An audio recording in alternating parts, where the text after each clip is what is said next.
Greetings from the Tour de France. This is James Stark with Frankie Andreo for Tour Talk after stage 3 of this year's tour. We're on the P&O ferry with the not so white cliffs of Dover behind us, on our way finally back to France after 3 pretty incredible days in England. Sunny England even, almost. The sun almost held out. No, I mean it rained at the very end today, but otherwise I think overall what could have been with the wind and the rain held off until just the very final of the finish in London. And, 2 riders managed to escape. They were away all day. I don't even know if I forget their names, but Not very significant riders. But I thought they actually had a chance to make it once the rain came. Come on. No, once the rain started to happen, it was all the GC teams freaked out.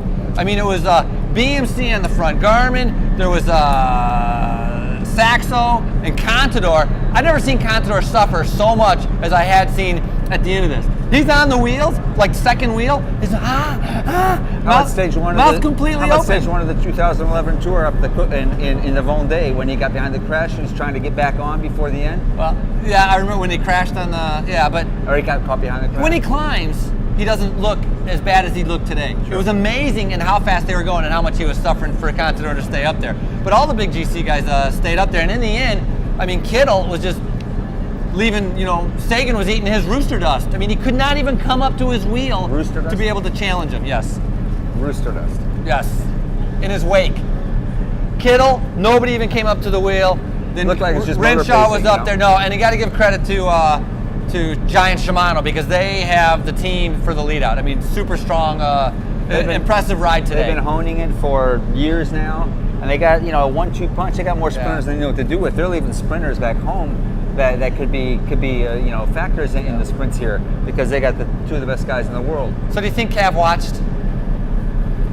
From the hospital room? I mean, is he like, I should have been there. I could have won. I could have beat him. I think you think he he's did. thinking there? I think he did. I think he did. He's. I mean, the guy loves to analyze a bike race, and I bet if nothing else, he's going, all right, let's see what he's doing what he's got that I don't got. I bet he did. So this is a chance for him to study it with a little distance. I bet he did. I think he's got about 5 kilometers an hour.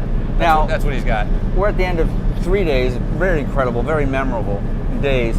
But the one, a lot of people complained about the crowds, and they love the crowds, but they hate the crowds. It's just like, we love having you there, but you get in our way kind of thing. Now, do you think, think it was fair? Was it really that crazy? I mean, I remember like the start of the 1996 Tour in Holland. I mean, Lance was complaining to me about how crazy it was. You were racing back there. I mean, was it? You think it's worse now, or do you think it's just a new generation's not used to it? I don't want to say it was worse. It was spectacular. I mean, the most people I've ever seen at a tour stage. There were people everywhere. When it's that crowded, there's a hard time for them to get out of the way. But it's inexperience.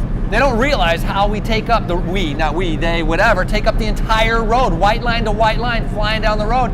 And when you're looking through the camera, it distorts your depth perception. You can't tell how close or how far anyone is, and that's where the accidents happen. And so yesterday we saw a rider hit a spectator and go down, and today Geraint Thomas from Sky clipped a spectator and actually caused a crash. That's the one that Schleck went down. And so, but the thing is, when I was racing, it was the same thing. When you're flying down the road, all the crashes happen usually in the first week, and that's my advice to anybody riding a tour for the first time, is moving up on the outside when it's super crowded. That's the most dangerous part of the course because of the spectators. They all jump back, but their wheel's still sitting out there. They all jump back, but the wheelchair with the handicap guy still sitting there. Their dog's on a leash.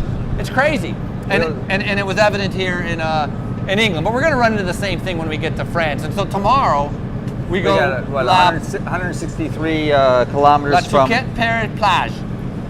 Le Touquet-Paris-Plage to Lille Métropole. So that's the Paris beach. But otherwise, other than the names, which you continue to stumble over, it's basically the same stage as today. 10K longer, a total sprint stage. It's going to be the same. Obviously some winds. This is the area of France where we have the 4 days of Dunkirk, and it's not too far from the Belgian border. So it's flat, windy stages. Great for Kittel again, obviously. Or Greipel, or some of the guys that can handle the wind. It'll be not great for Contador. I mean, the 2 Cat 4s, and it'll be a sprinting stage. So I'm going to go. I mean, Sagan has green jersey, but Kittel has won 2 stages. I mean, that's going to be rubbing him. So I'm going to go for Sagan for tomorrow.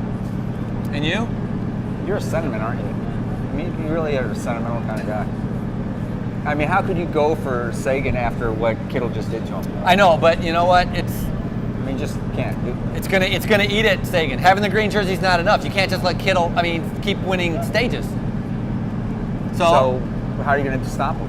Who do you pick? You know, I'm no dummy. I give up sentiment when it came to picking a long time ago. But it's all Kittle. The other thing about tomorrow is that the sprinters are thinking about tomorrow. Everybody else, the entire peloton, is thinking about what's coming after that, which are the cobbles. And that is going to be some serious racing there. And right now, Nibali, I believe, can lose the jersey. I think Cancellara is in a very good position. He's only 38 seconds down. And Cancellara, I think, has the best chance. Because Greg Van Avermaet, who's in second, 2 seconds down, he has to worry about TJ. Right. And then, who's my other guy? Sagan. Sagan ride cobbles. And he doesn't have anybody to worry about. So Sagan and Cancellara have nobody to worry about where they can just kind of race. Van Avermaet has to worry about TJ. So he might not get the freedom to be able to be there. Did you know that Nibali, when he was a kid, growing up, dreamed of being a Paris-Roubaix rider? Well, I dreamed of being a climber, and that didn't come true. Well, I guess it didn't come through for Nibali either because he never even raced it once. Yeah. But maybe it won't be as bad as we think. Who knows? Sometimes dreams come true. It'll be better than we think. Well, one thing, Frankie, we were saying 3-4 days ago that, you know, the first 5 days of racing, you're going to see some big favorites out. And so far, we've gone through 3 very technical, hard stages.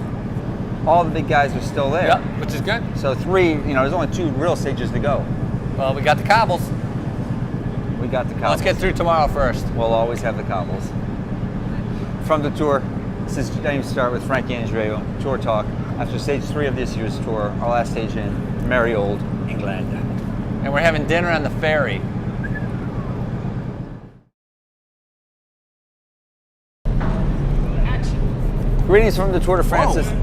He said action. I know, but I wasn't ready. All right, I'm ready now. Action means. You're right. I wasn't ready.